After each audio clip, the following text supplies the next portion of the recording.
We go. Good evening, good morning, good afternoon. This is In the Shadow of the White City, inaugural episode.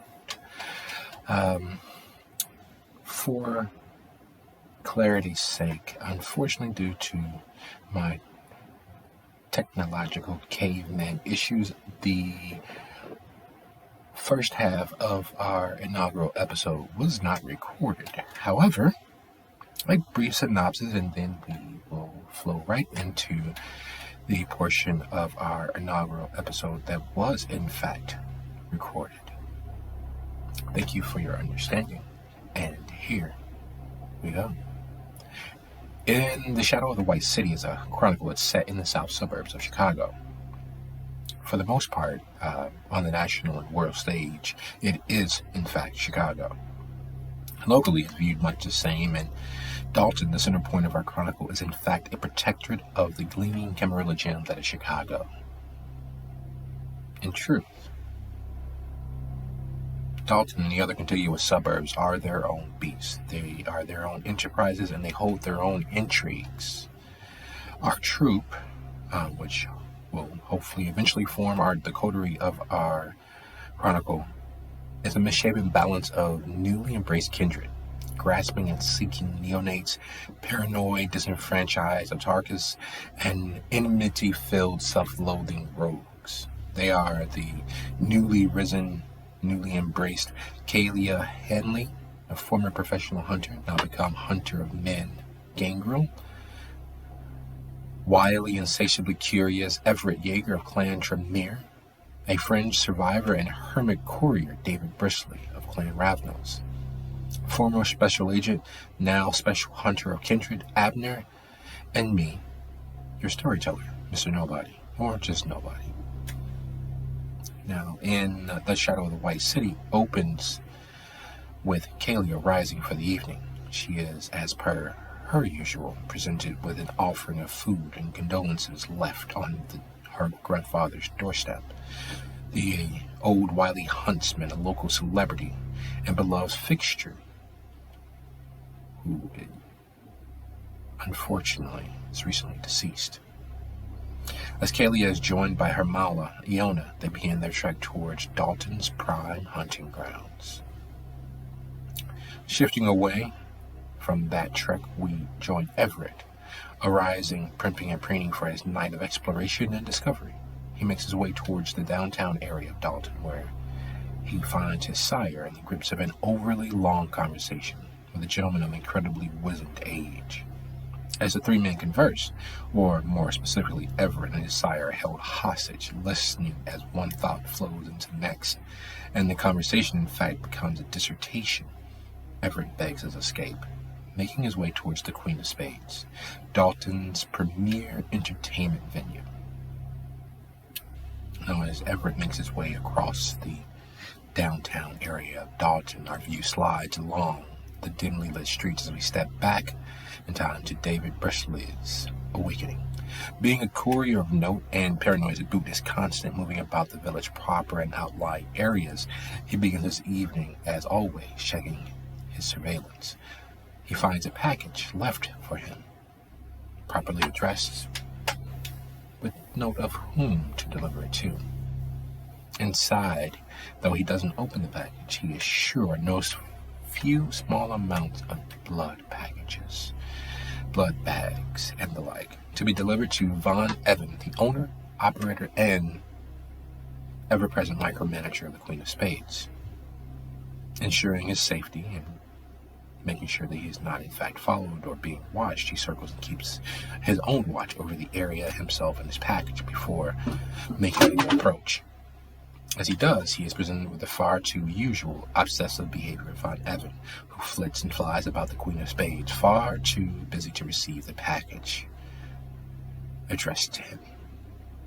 Now, as David's annoyance builds, we fly far away to a dark, dimly lit haven of Abner, who rises in time with his beast, laughing uproariously in his ear, urging his descent into feeding as quickly and satiatingly as possible. Abner forces the beast back into some semblance of cover and begins his night, leaving his bunker, making his way from one kindred club to the next, to one criminal outlying area to the next. When word reaches him of some big happening at the Queen, he makes his way there instead and arrives in the area in time to stop the beating to death of a kind by a gang of far too mischievous late teenagers and early-aged adults. In the doing so, Abner's beast comes out to play. Only barely kept from ending lives, he struggles for mental sobriety as he attempts helping the victim. The help he can provide, however, limited, he struggles along all the same, attempting to help the mortal to a far away enough area that he might be able to call for help. In the process of doing so, Abner comes face to face with Kalia and Iona, who've arrived to hunt the area. A skirmish begins as Kalia, presented with the sight of blood, leaps forward to properly take the wounded mortal. And now we pick up with the final portion of In the Shadow of the White City's inaugural episode. Pain makes you stronger, tears make you braver, heartbreak makes you wiser. Thank you.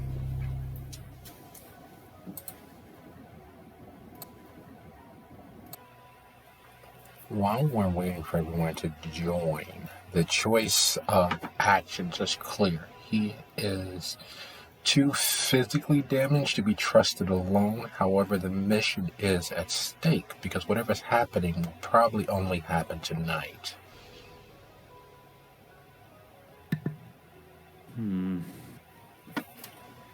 Would it be possible to call an ambulance for him? It would. It very well would.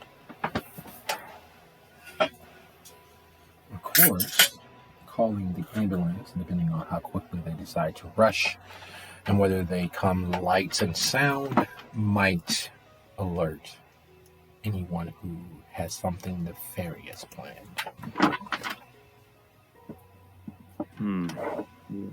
I don't want to scare off the enemy, but at the same time, this man is innocent. He doesn't deserve death.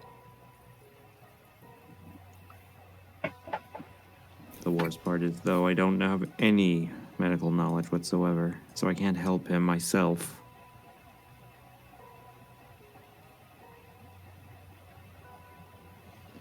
Correct. A quick appraisal of his physical well-being might give you an assertion as to whether he would survive for longer, but it is clear that he is in a bad way. All right, I'll look at him right fast, see how long he might have. Okay, so means you don't have medicine. A quick wits and insight roll would be necessary in this case. A guesstimation of what you see. All right. All right. Here's hoping.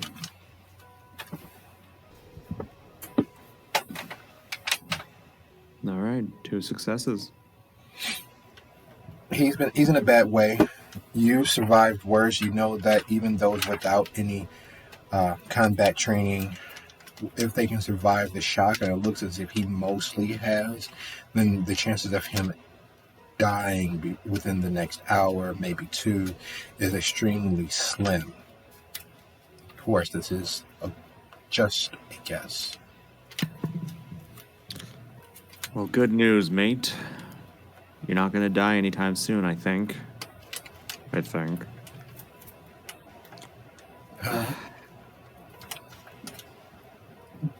You're not going to kill me? Nice.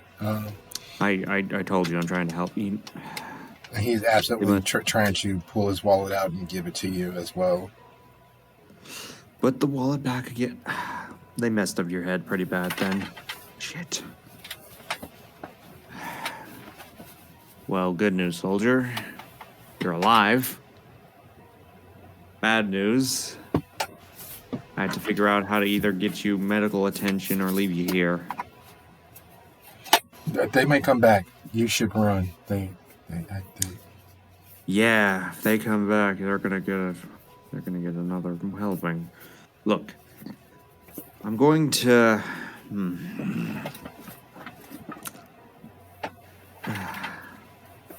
I'm thinking really hard right now.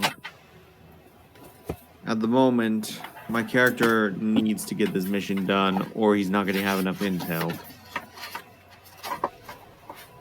On the other hand, this isn't innocent, so...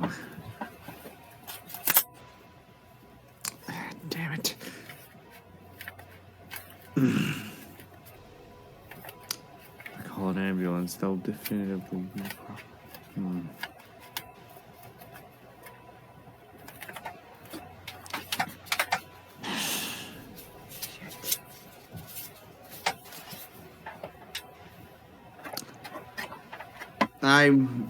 The thought is overwhelming for him.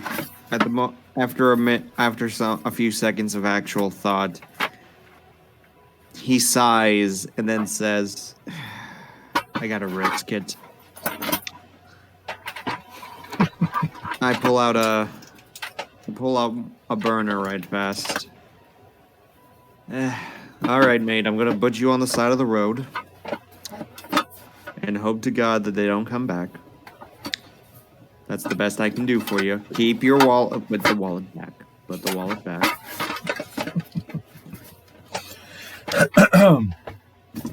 And as you walk with him towards the end of the block, just at the edge of your vision, you see what looks like the definition of a mountain of muscle heading in your general direction. She is clearly at or above 6 feet, even dressed as she is with what looks like a bomber jacket. The muscles of her shoulders are definitive. The fact that it's open and she's only wearing a muscle tee underneath with her cargo shorts and black socks atop her runners looks like the opening to a bad 80s movie where you would be the victim of a serious, significant beating. It appears as if the young women that you sent fleeing into the night called in reinforcements, because at that mountain of muscles left side is a smaller, though equally physically fit person. The dark hair and paleness has you glad that they don't dance in the sun too often. It's clearly they're the sort that would burn. And would they definitively, as a quick glance, could I tell if they were vampires that don't have blush on? That's a good question. Would you be so kind as to go ahead and roll your wits and occult? Of course, it's wits and occult. Would wits and insight help a little bit, or no? Wits and insight would just give you a guess. And under the current situation, with a very much daft and beaten human on your hip, with having sent a gang of young ladies into the night and being approached by 2 physically fit women, the first guess would be this is more of the same, except for the better remixed version of what you sent fleeing into the night. Alright, I'm just gonna wits and oh fuck. Oh, fuck is right. That mountain of muscle, you have heard severe, significant things in regards to. That mountain of muscle is Iona. She is the right-hand demolisher of the voivode of the South, Decibel Albu. He is one of the 3 significantly royal advisors to the Dom of Dolton.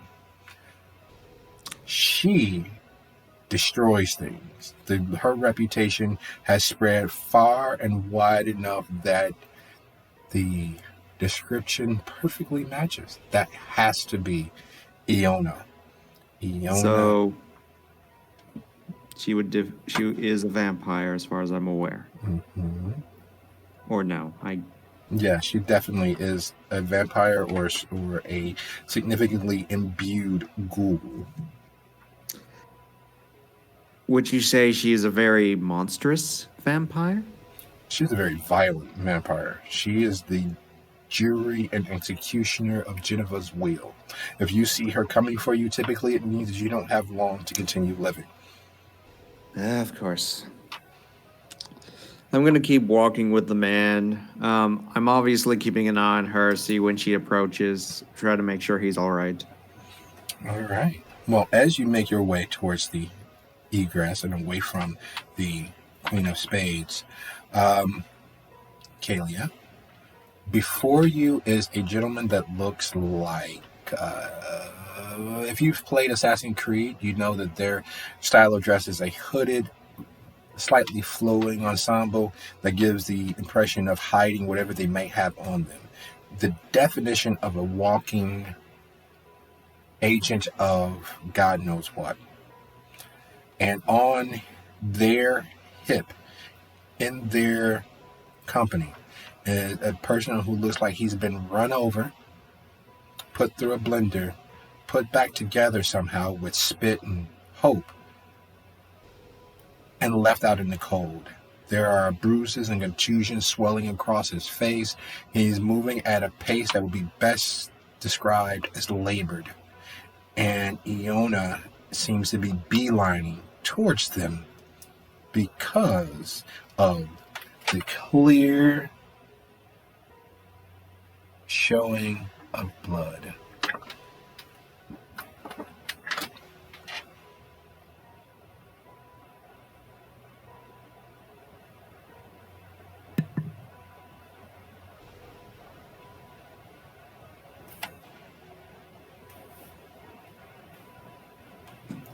Kalia?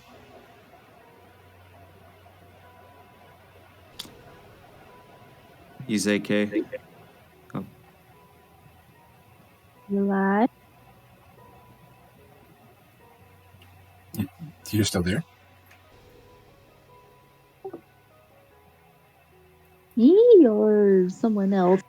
You, Kalia. You and Iona are moving towards the downtown area of Dolton through a very circuitous path, mainly because the best way to catch something worth catching is often in the darker areas, just off the beaten path. Now, taking the side streets up and over towards the downtown area, coming towards you is a hooded figure and a clearly beaten human.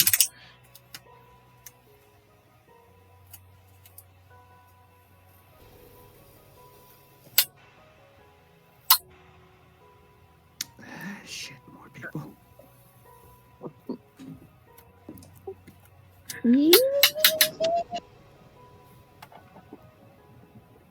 I'm sorry. I lost you there.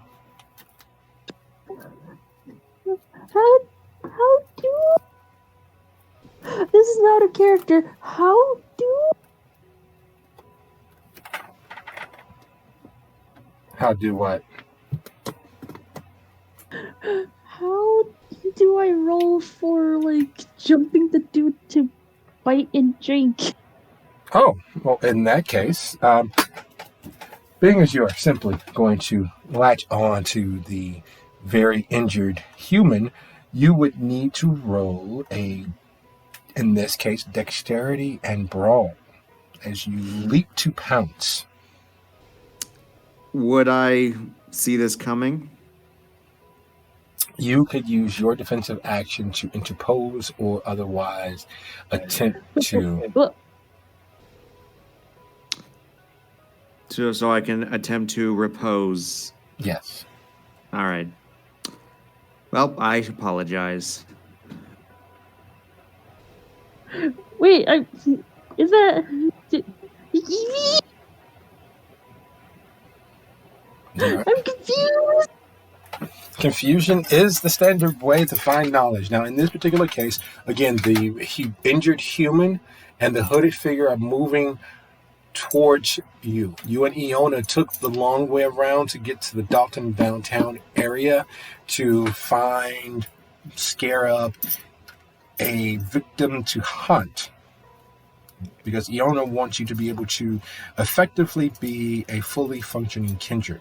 And your natural instincts from years of archery and hunting and tracking, this is something that would help you by visiting the darker areas of the city, watching the life's blood of the village move past you.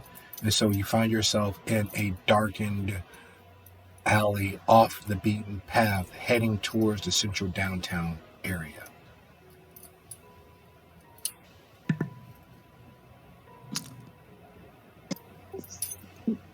Do I need a difficulty?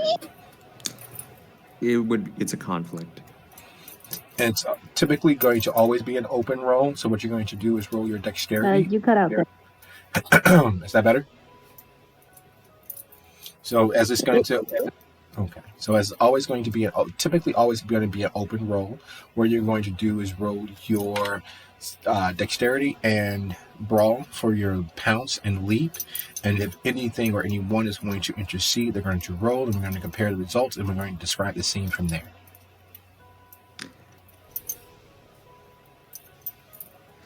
I apologize. I got 2. All right. So you go leaping towards. I pull out one of my stakes.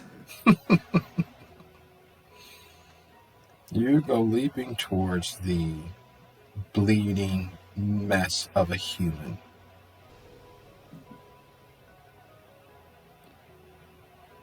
And for a second here. Ho ho ho. Look at you all. This is going to be messy. All right, so you see the clear-cut victim ahead of you, the small runt of a human, beaten, battered, bloody, leaking all over the place, hobbling along next to a hooded figure who looks as if something out of someone's very bad, very horrible evening. He looks like the sort that will put an end to a happy day. You go leaping towards the human. After all, lunch is served. Meat's back on the menu. He interposes himself between you and the human, and Iona shoves you aside, staring down the hooded figure as a piece of wood nearly as long as your forearm appears in his hands.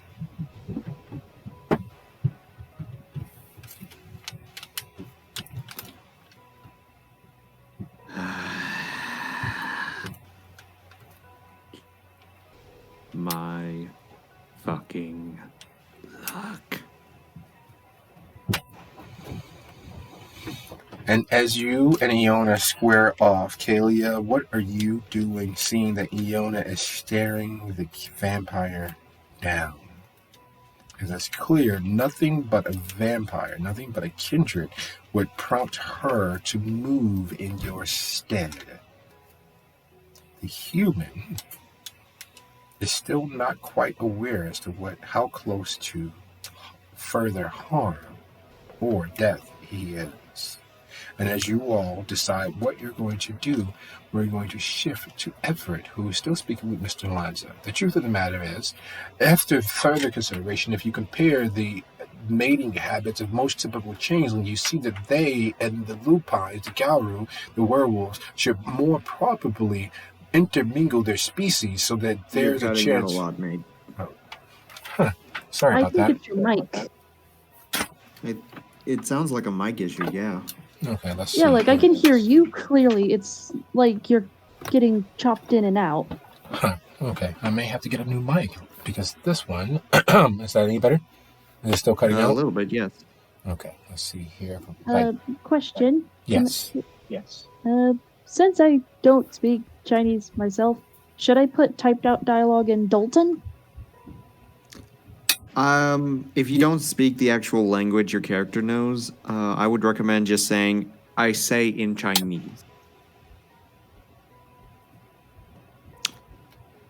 just like something like, example, I say in Spanish, how are you? Pleasure to make your acquaintance. Yeah, that works.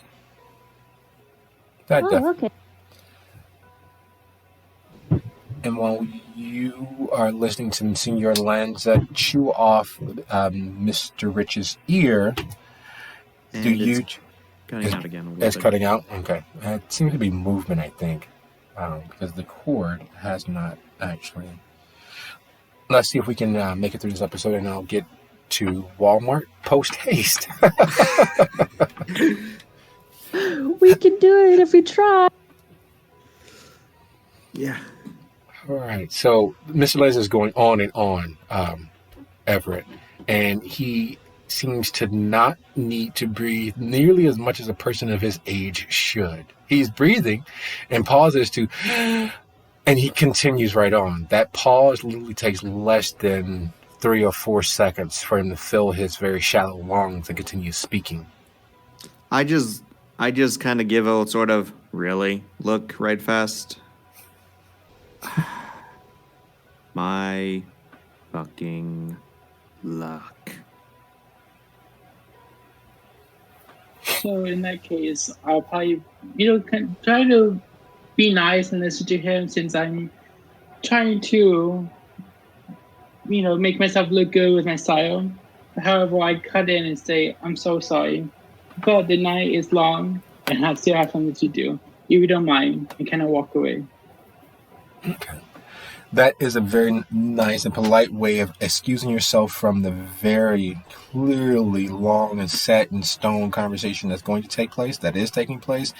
And unfortunately for you, your sire, having engaged Mr. Lanza, does not have that opportunity without seeming a little bit rude. You know that he will not.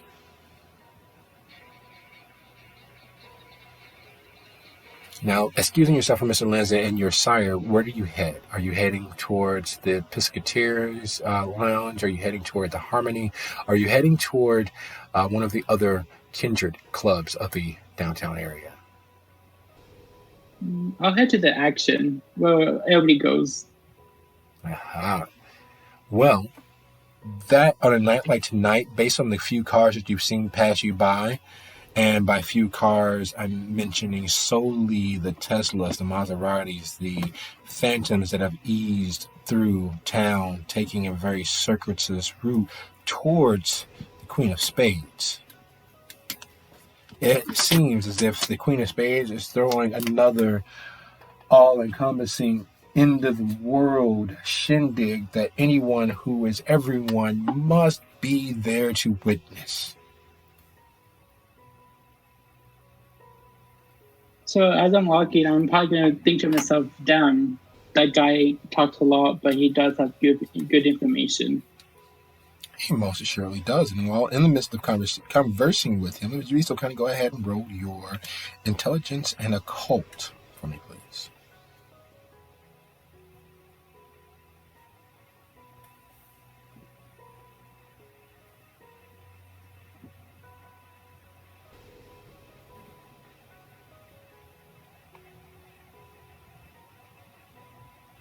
Exclamation mark first.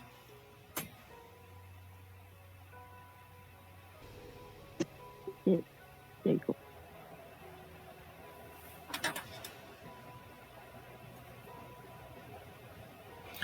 Holy shit. You have realized that Senor Lanza is a griot. Not only the written history of a family or an area, but the verbal history of a family or an area.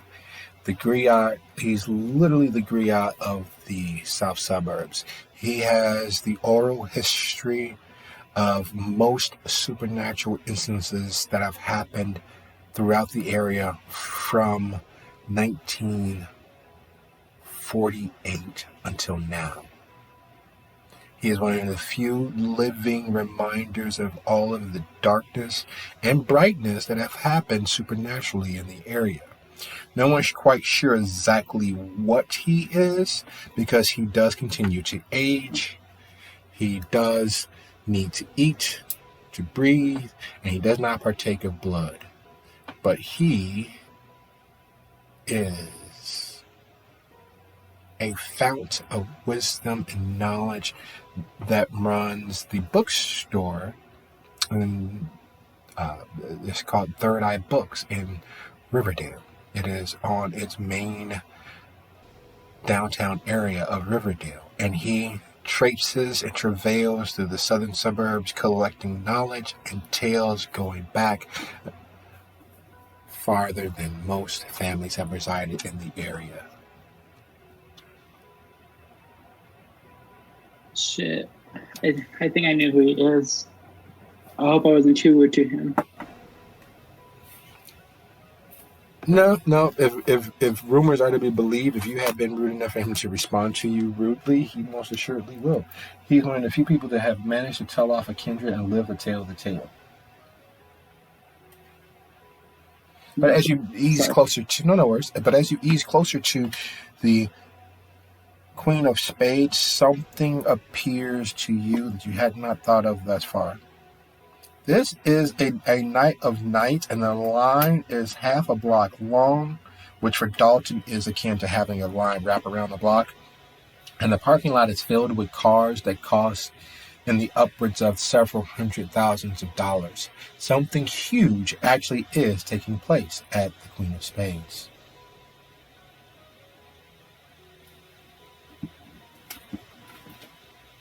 So, with my status, do people know exactly who I am in that club? Exactly, no. But that you're a being of note, yes, most assuredly. You see the head door guy on the main entrance looking over the crowd. You clearly hear him tell one of the people at the front of the line who is wearing a Balenciaga jumpsuit and shoes and matching man purse that he will be waiting in line for the next half hour at a minimum. Something about his look does not appear to be the sort he wants to allow in.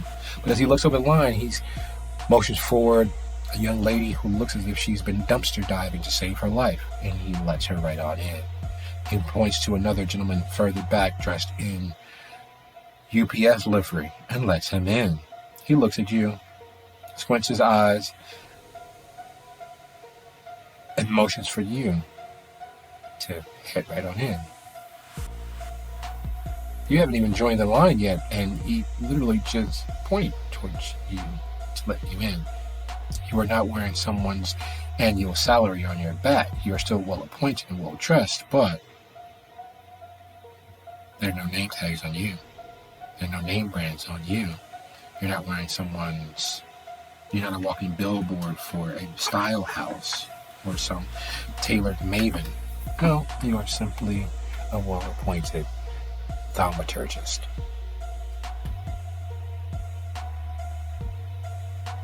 So I'll probably just walk in and kind of look around to see if, kind of like, where's the party at? You know, I kind of wanted to see what I can get out of this night.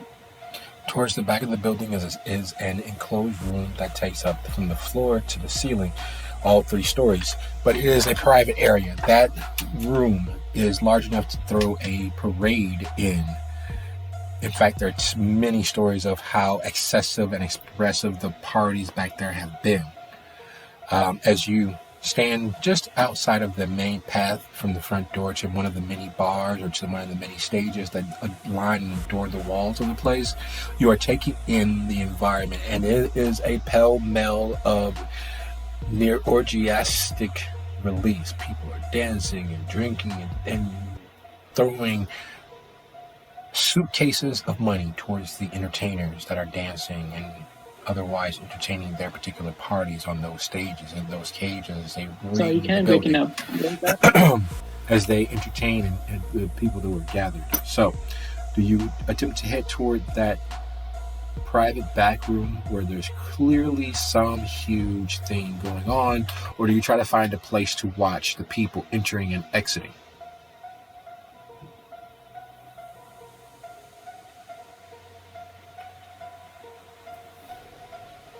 Do I know what's going on in there, or am I kind of just like, I don't know? As to what's going on in there, yes, most assuredly, you have a clue. The clue is that there are people from all over. You've seen license plates from Illinois, Wisconsin, Indiana. There's one or two plates you notice from Michigan in the parking lot, and the people or beings going inside that particular room, you could swear are not the sort that typically breathe, based on the paleness, the glasses, the sheer excess.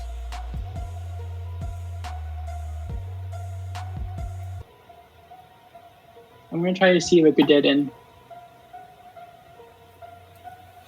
Okay. So as you begin to make your way toward the door, we shift to David. The package is burning a hole in your pocket. It is literally taking away your evening. Von Evan is his usual too busy to stand still and actually do what's needed of him. He's making sure the dancers have the right amount of glitter. They're properly covered in the right oil so that it doesn't cause them to actually slip and slide on the floor, but gives them the glistening air of Greek gods. He is checking every plate that moves past him. He is recounting bar tills, and you are sitting there with this package that is clearly meant for him, and you know that the going price of blood right now is roughly $1,500 per 10 milliliters. So one bag of blood is typically $1,500. And you know for a fact you have at least 3 inside that package. Can you repeat the last line? Oh, this was for David, where we were shifting. Yeah, I didn't. Okay. Well, it was at $15 or $1,500. Cut out a little bit there. No, it's the going price for mid-range blood is $1,500 per milliliter. You know you have a minimum of 3 inside this package.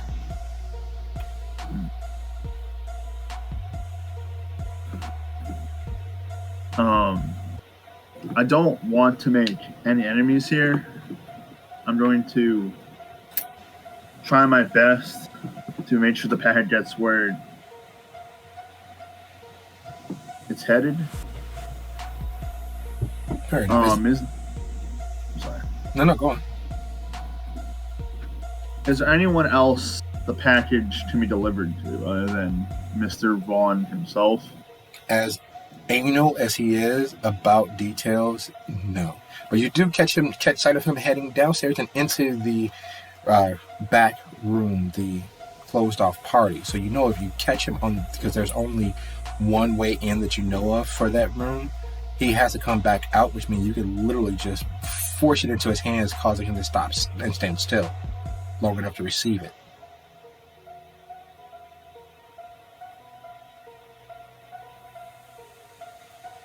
Can I roll athletics to get quickly to him and catch his attention? Well, he's just dipped downstairs and into that door, so you know he has to come back out. You need to be quick to get there before he gets back out and gets back busy micromanaging every other facet of his night.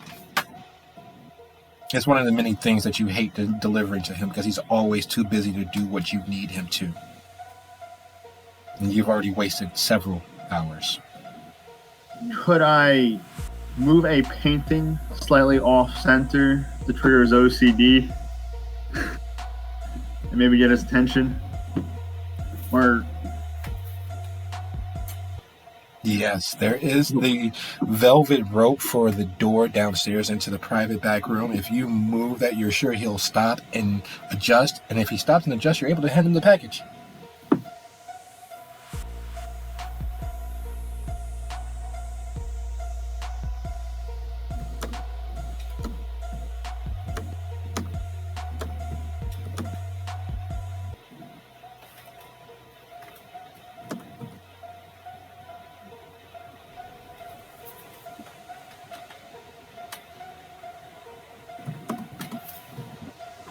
Is that what you're hoping to do? were you, I'm about to type in. Can you repeat the last few lines? You like cut out completely there. That's the type where you're still talking. Okay, can you hear me now? Yeah. Okay. That's a Discord being Discord. Yeah, sorry about that. All right, so you know for a fact if you move some of a portion of the velvet rope for the private room as he exits, he will stop and adjust. And if he stops and adjusts, you're able to hand him the package and get at least that portion begun. Then he'll have to deal with it right then, right there.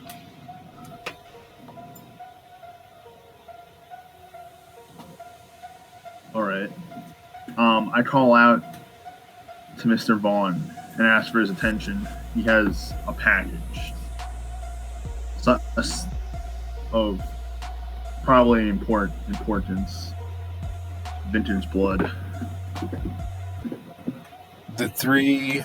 One of the three men at the front door for the private room nods and heads in to find Von Evans so he can come back and get this package. You know that with the music playing as it was, that there's nothing that would really make it to most human in the area. However, the gentleman next to you who's dressed most appreciatively, his ears perk up when you say so, meaning that he most definitively is probably not human, or at least is a lip reader. Everett, there's a gentleman to your left who is holding a very small miniature cooler about the size of a personal heater. But more importantly than that, if you'd be so kind as to roll, both of you guys roll wits and awareness for me, please. What was that? Roll awareness and what? Wits and awareness, please. Unless, of course, you all have a higher wits and firearm.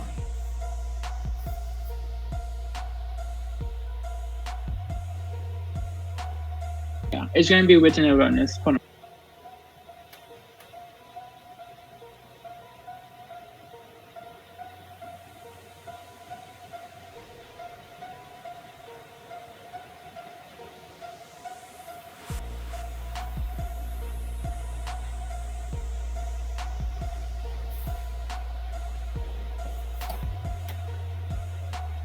Five to 7. Nice. And David, your roll, wits and awareness or wits and firearms if it's higher.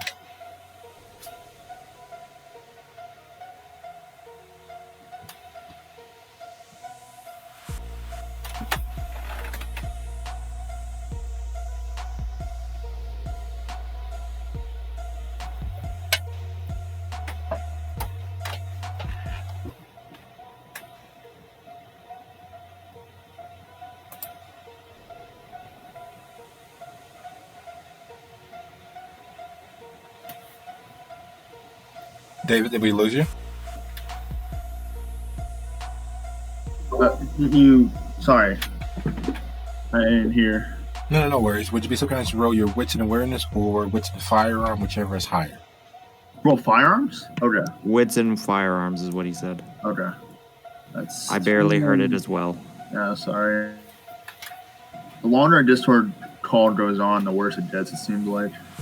Yeah, it's definitely not being kind at the moment.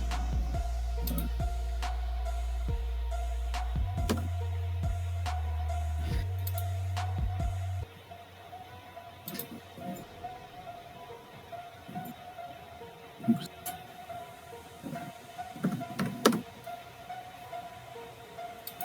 Wait a minute.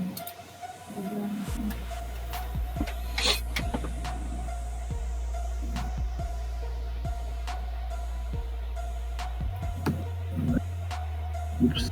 Oh, okay, I messed that up. Sorry. Wow. I don't think I have 50 levels left.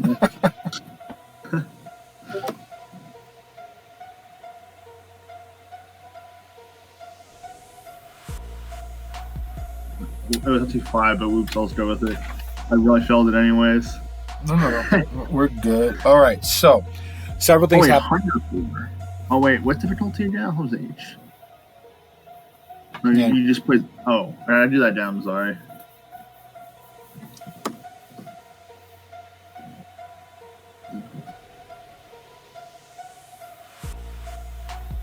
Oh, either was a failure, but this one was more accurate. But, Okay.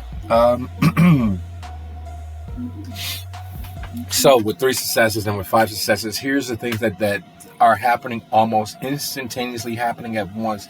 In these situations, everyone always says things happen so fast, that everything was moving so quickly. For you, time stands still temporarily. You all watch as from behind the bar, from the employees' entrance, there comes 4 or 5 gentlemen immediately opening up fire with semi-automatic weapons.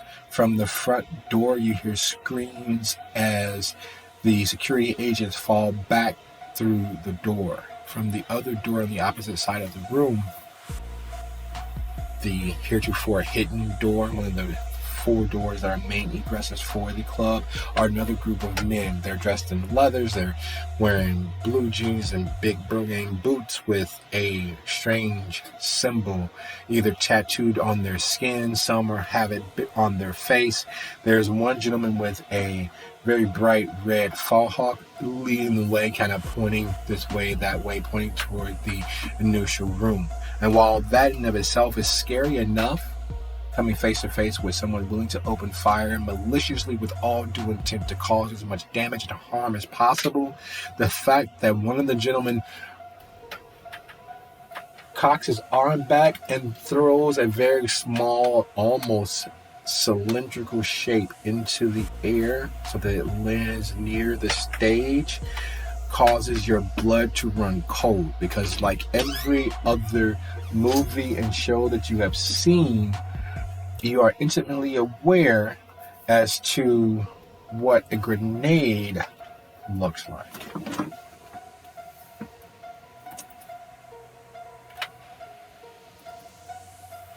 So what's your actions? Can we go over exactly what my character is doing right now? Sorry. So I heard the grenade part, what they were dressed. Yes. And now what are you guys doing, realizing that this is going on from a nice, enjoyable evening to what one would at best describe as a cluster of fucks? How many... Are you gonna pause the count?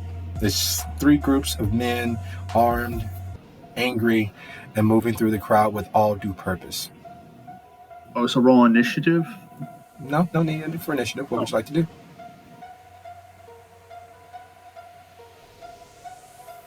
I'll look to David and say, "You need to get the fuck out of here right now."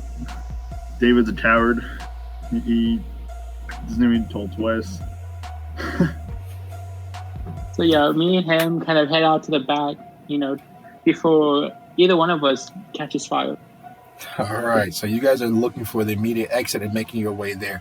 Would you guys be so kind as that both of you guys go ahead and roll your dexterity and athletics? This will be your standard dodge as you bob and weave through the crowd and make your way toward the exit. And while you all make that roll for me, outside, Kalia, Abner, and Iona, you guys are in what would comfortably be called a face-off. Iona has no fear of dying, but she likes to die with a purpose, and she has been successful in ending more lives than she could even bother to count. Wait, wrong again. You all hear screams and the sound of automatic fire coming from the Queen of Spades. What do you do in that moment? I say aloud, starting to be content with my choices right now. I say that out loud.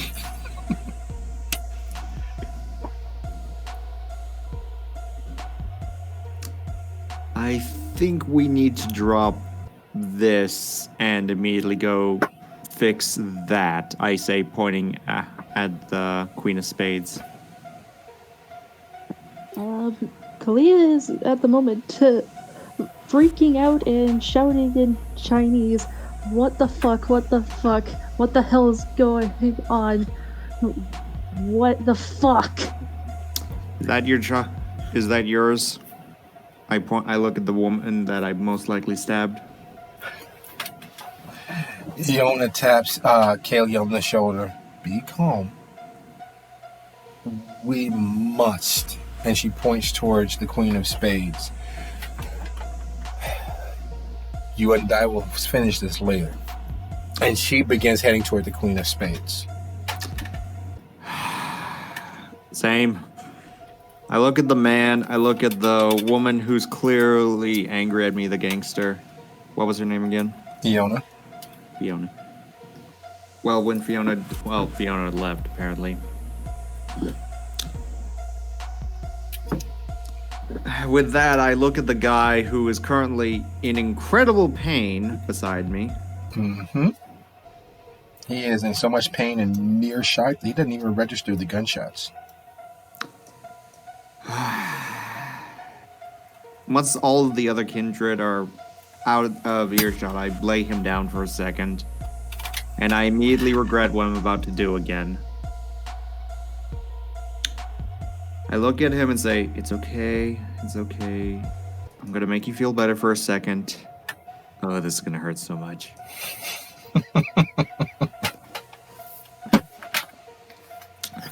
And I activate OPA on this individual. All right. So you reach across the bonds of this world into the next and pull forth the remnants of power and pump them through your blood into him. Would you go ahead and make that roll for me, please? Rouse. Oh god, this is gonna be so bad.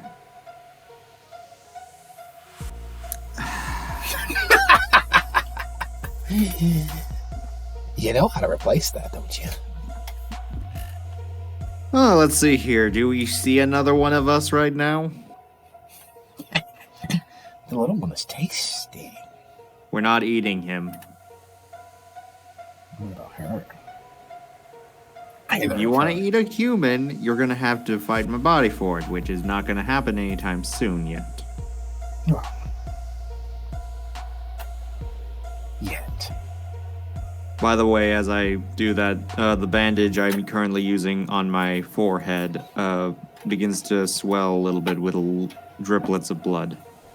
Yes. Yes, it does. And, Kalia, do you follow Iona as she heads towards the now growing blaze that is the Queen of Spades?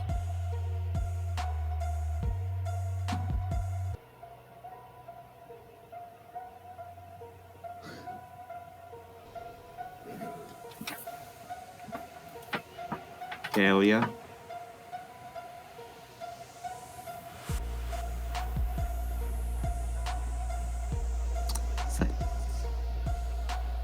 Kalia, did you lose you?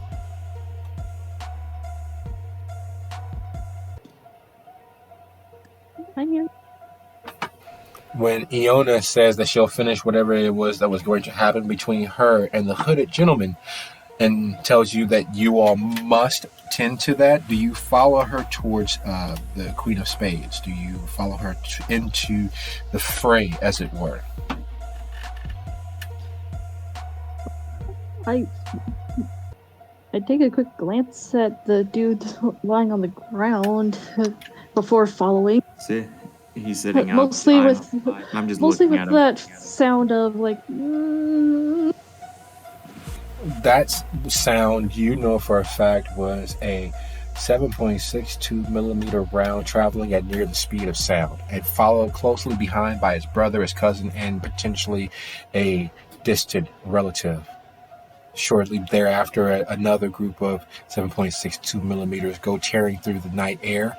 The sound of something exploding outward like fireworks is not often heard sound from the Queen of Spades. They do throw fireworks shows and often cause nothing but sound disruption and a huge, ungainly eyesore of just masses of fireworks. But this is not that sort of explosion. This is not rockets, red flare. This is fire and death. This is the sound of things coming to an end. And the fire beginning almost instantaneously from inside the Queen of Spades triggers some less than deep-seated instinctual fear. You feel like Frankenstein from that Transylvanian movie. Fire. Bad.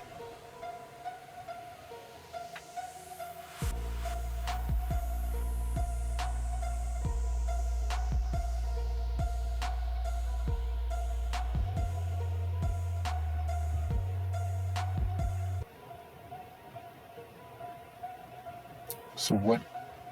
How? Whom are you choosing to Tell me act? Please tell me we aren't going in there. No one threatens us like this. You stay.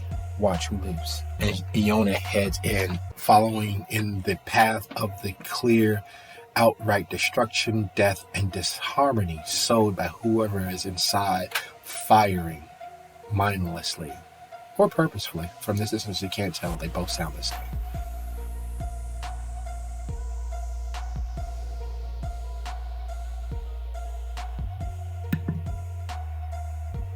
Is the man calmed? Yes, he very much is so. Alright. After that, I quickly take off the bandage and replace it with a clean one in my pocket, wrapping the dirty one on my hand, as if to make it look like my knuckles are bloodied. Bloodied with delicious, all-consuming pate. Yes. We like it. All right, so you wrap the bandage around your hand. Do you head in behind Iona, or do you take up a position next to Kalia? There very much is fire billowing out.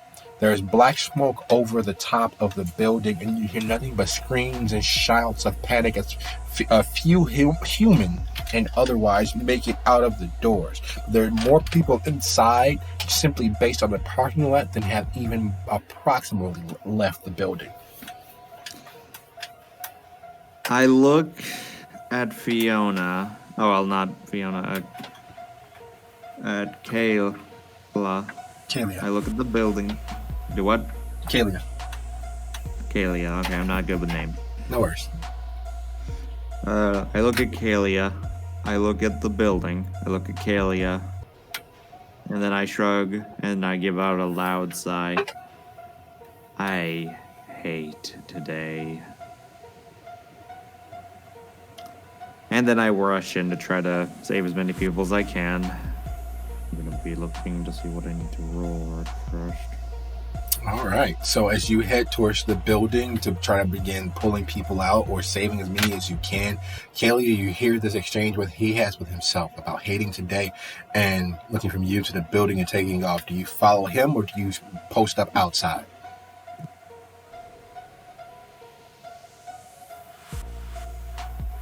I was told to stay inside, but I want to go inside and help. But there's fire and me. There is also a very injured individual, currently calm and relaxing as if on opium.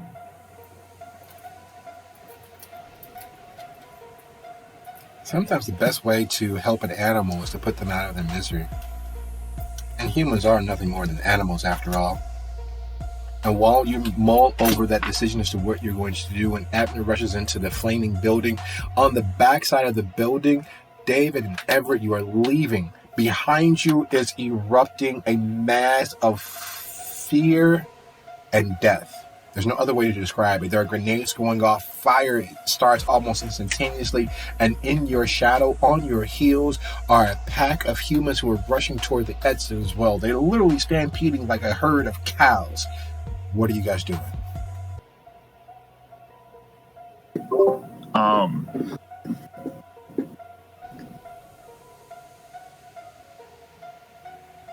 I probably want to stay.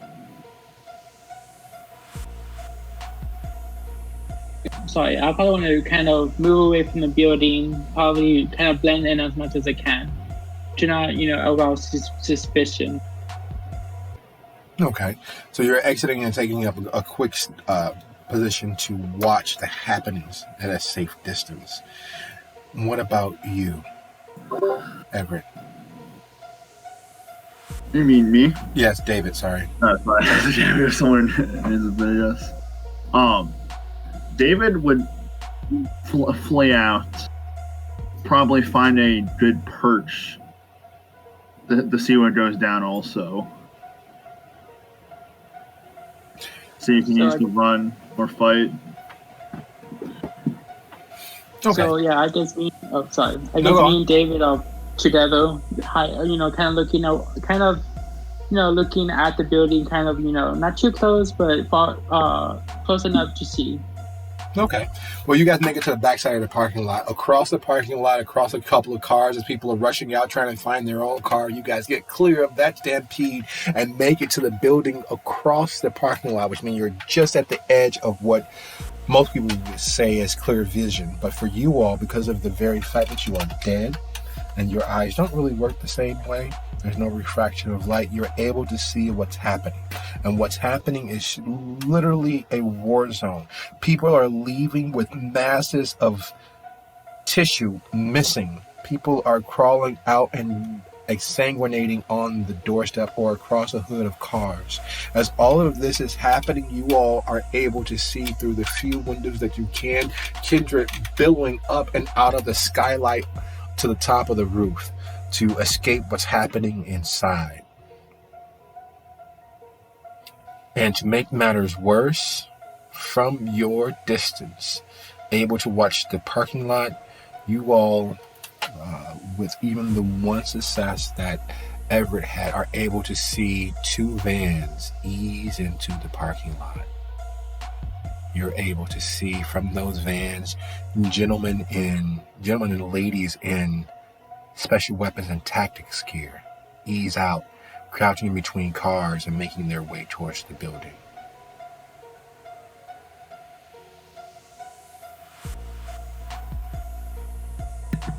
While I'm inside the terrifying burning building, which, by the way, I will be making the Terror Frenzy roll here in a second. Am I able to recognize any of the tactics being used right now? Oh yeah, you definitely. It is a standard shock and awe, destroy everything tactic. They are spraying with no regard for ammo conservation. It seems they brought more than enough backup ammo. They are throwing haphazardly throughout the building with every intention of causing as much terror and destruction as possible.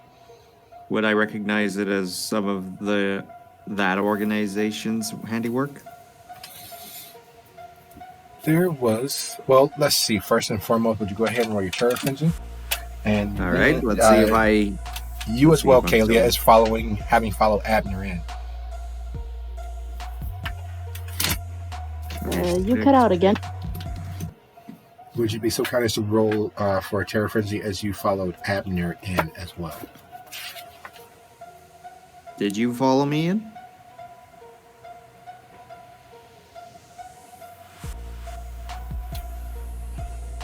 Discord is being fun right now. It is. I don't know exactly. I said yes. I'm not sure if the thing lit up and said it. No, we got you. Go ahead and roll your frenzy for me, dear. Oh, thank God! I made the difficulty. Excellent. What do I roll? For terror frenzy? Yeah. Well, your target. A terror frenzy is equal to your remaining willpower at the moment, plus a third of your humanity.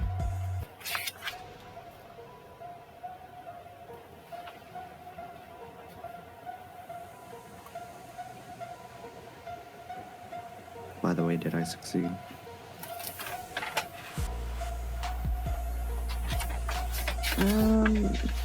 So that would be 4 and 2? Yes. You'll be rolling 6. Yeah, got it right. And I'll give you results in a quick moment. We just want to make sure everyone who's in the media team take a roll. We'll get their dice out there. All right. I got 2 successes. All right. So here's what happens once you all go inside to save people, to make yourself of use, to be part of the community and do some good with the darkness that is your life as a member of the undead. Kalia, by missing it by 1, 2 things become apparent. This is not hunting. This is not that. You have to get out of here. The place is on fire. The place is a living embodiment of hell. There are guns being used with no consideration for safety of anyone involved. You see them spray. You see 3 of the people involved dressed in leathers and with that strange symbol spraying into a crowd of fleeing people, and it summons up your grandfather's voice.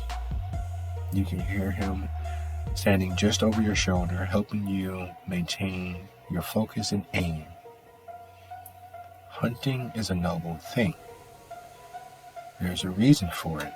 And as long as there's a reason for it, meaning the survival of one species, it is okay. Anything else is wasteful. We don't break the laws of man nor nature. There's no reason to ever senselessly kill anything. It's a thanks we take. It's a prayer answered, the life of another being. Senseless killing for sport, is as wrong as anything can ever be. And as those words echo in your ears, you see that very wrongness taking place right now. Those people with those guns who brought that heavy ordnance and who brought those grenades are the very definition of wrong. They have the people they kill will not be eaten by them. The blood that they waste by splattering the walls and emptying people's skulls across the floor is the definition of wrongness. And if you stay in this place, it very well will infect you with its wrongness. It will take what is you and leave nothing left. You have to escape. You have to get out of here now. So what do you do? Is the way I came in still open? Yes, if you don't mind walking over and through people who are trying to escape. I only heard half of that. Yes, you can escape through that way, but you would literally be moving through the crowd of fearful, frightened, half-dead, and other states of being humans and people who are exiting through that door. Abner is there. You don't know that's Abner's name, but Abner is there. He's dragging one body under one arm, has an arm over his shoulders. He's helping another out the door. But yes, you can clearly bowl him over and everyone in your way. You are strong enough to do so.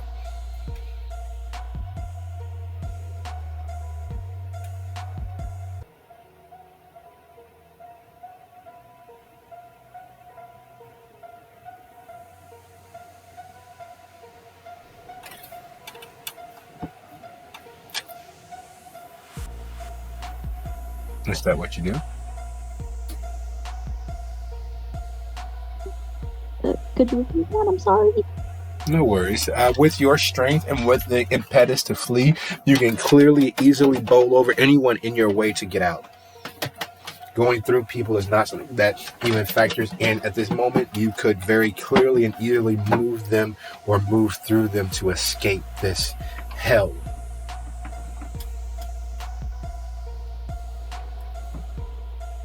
Yeah, I'm gonna run like a horse running from a burning barn.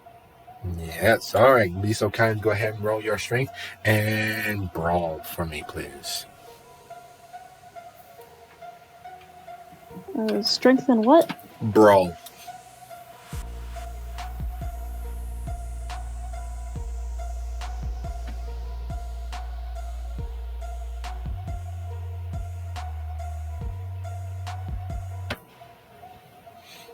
Alright, so I'm going to plan. Abner, you are successful in fighting off the urge to flee at any and all costs, but just barely so.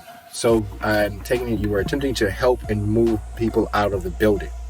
As you grab one and throw another and moving them towards the door so they can fall out and you can grab more, Kalia comes tearing through the area. You can either roll to save yourself or roll to save the people you're trying to help out of the building. Which would you do? Oh, God damn it. Well, I need to incapacitate the frenziing beast, so Let's see here. Can I safely suspect I know who is causing this destruction? You can assume yes. Yes, it's very easy to just pick a target that would fit. Of course, it's one of them. I better hurry before Cooper shows up. Knowing that I can save more lives by incapacitating the clearly rampaging vampire, I attempt to grab Kale.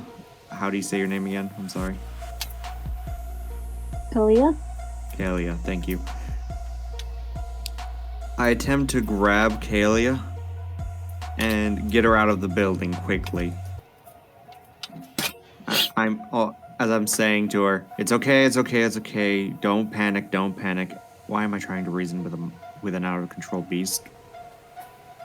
All right. So that being the case, that would be a strength and a brawl maneuver. Go ahead and give that a quick roll. Of course, it's gonna be that. Well, this better be a success, because otherwise it's gonna hurt. Even success is hurt in this world, but you guys are actually moving in the same path that you pretty much are using her own strength and speed to help move her further out of the building without trampling, tearing through, or tearing up anything in her way. In the process of doing so, you all make it just outside and down the small ramp which led you in this main door, and you hear the tenor and volume of gunfire multiplied nearly exponentially. From across the parking lot, you see those same SWAT dressed men and women in helmets and tactical goggles enter into the building and begin to lay waste to everything inside. A few of them are exiting carrying one body or another. There's a gentleman who's tall, his hair slicked back, he's wearing a nice tweed jacket, who leaves with a blonde and a dark-haired gentleman under his arm, and you all see the building behind begin to implode inward and fall in on itself. Do you all remain in the area, or is that your cue to leave? Do I recognize any of the agents? You all don't see the agent because you're on the front side, not the parking lot side. God damn it. Sorry, my bad. So everybody will probably want to call somebody. So I'm probably want to call the Ivy Tower if I can and tell them what's going down. Okay. And David?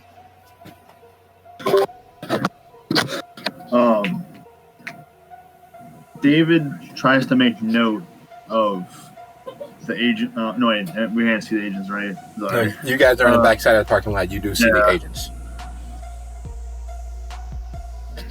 David just prepares to sneak off if he has to, but still curious about the exact perpetrators of this. Okay. Yeah. So I was like, I'm trying to call up David Tower. I noticed David trying to leave. I said, stop, and tell him, you need to stay with me. No, you would be a corroborating witness. Do you stay, or do you continue trying to make your way away from whatever this is, David? David, I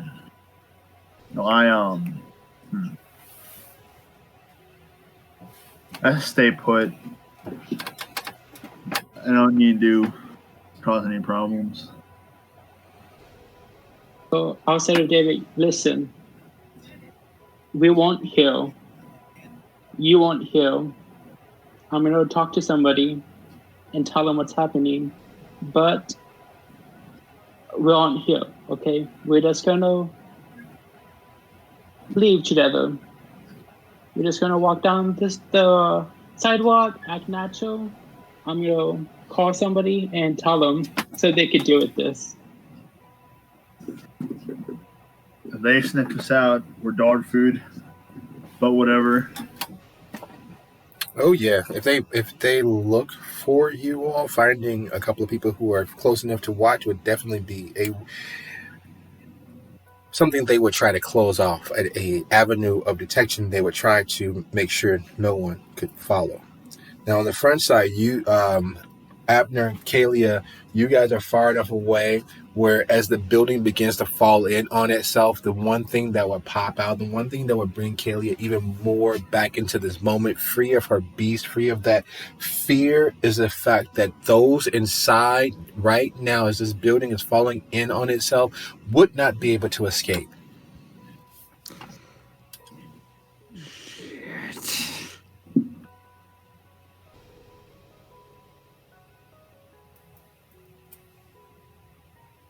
The gates of hell have opened up in your little bird, in your village.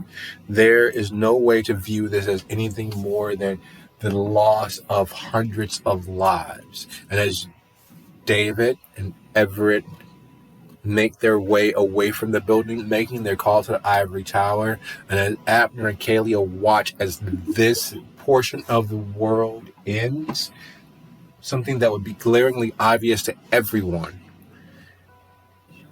There aren't any sirens.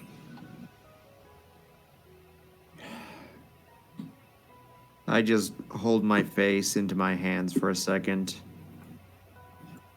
God damn it. I should have seen this coming. And with that realization being first and foremost in everyone's head, I think this is a dramatically appropriate point that we can end our first episode, our first gathering of forces, with Kalia and Abner in each other's company, with David and Everett escaping in their own path in each other's company, with the Queen of Spades destroyed, with a landmark and local village touchstone having been brought to the brink of nothingness and booted over as if fate was yelling at it that this is Dolton. So thank you all for taking part in our first inaugural episode. And when we pick up with our next episode, we'll be picking up 2 nights hence. So over the week from now until next Friday, we can exchange a few text prompts to find out what happens with Everett's call to his associates in the tower itself, whether David is able to extricate himself from coming to further attention, whether Abner and Kaylee are able to find a reason to further engage with each other, and whether Iona actually made it out of the building in one piece or at all. So, thank you all so very much, and welcome to In the Shadow of the White City.